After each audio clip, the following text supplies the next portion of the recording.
বাংলাদেশের ব্যাটারদের সামর্থ্যে ঘাটতি আছে বলে স্বীকার করে নিলেন নাজমুল হোসেন শান্ত।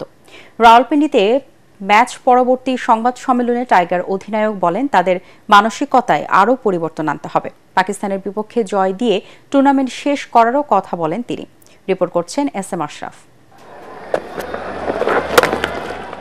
লক্ষ্য ছিল চ্যাম্পিয়ন হওয়া, তবে বাংলাদেশের টুর্নামেন্ট শেষ 4 দিনেই। 300 রান করার সামর্থ্য আছে। ম্যাচ পূর্ববর্তী সংবাদ সম্মেলনে কোচ বলে গেল দলীয় রান 250 ছুঁতে পারল না ফিল সিমন্সের শিষ্যরা।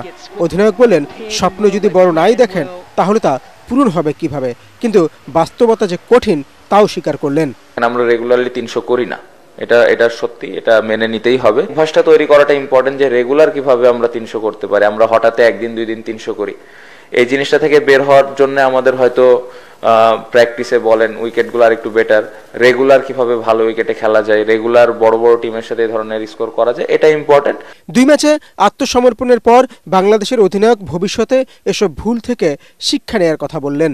আমাদের আরেকটু কিভাবে আমরা দলের জন্য কন্ট্রিবিউট করতে পারি, ওই রেসপন্সিবিলিটিসটা নিয়ে ব্যাটিং করতে পারি, আসলে আমাদেরই করতে হবে। এখন আপনি যদি দেখেন যে আমরা অনেক বেশি পরিবর্তন করতে থাকি, আজকে একজন কালকে আরেকজন, তো ওই ব্যাটসম্যানের জন্যও ডিফিকাল্ট। সো আমাদের যেরকম রিসোর্স আছে এদেরকেই অপরচুনিটি দিয়ে দিয়ে আমাদের আসলে এই জায়গাটাতে পরিবর্তন আনতে হবে।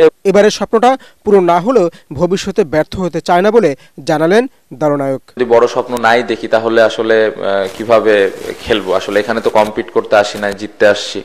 হ্যাঁ, হয় নাই রেজাল্ট, বাট সবসময় স্বপ্নটা আমরা আমাদের টিমে যারা আছে সবাই বড় দেখতে পছন্দ করে, এবং এটার জন্য আসলে স্বপ্ন দেখলেই হবে না, ওই অনুযায়ী কাজ করতে হবে।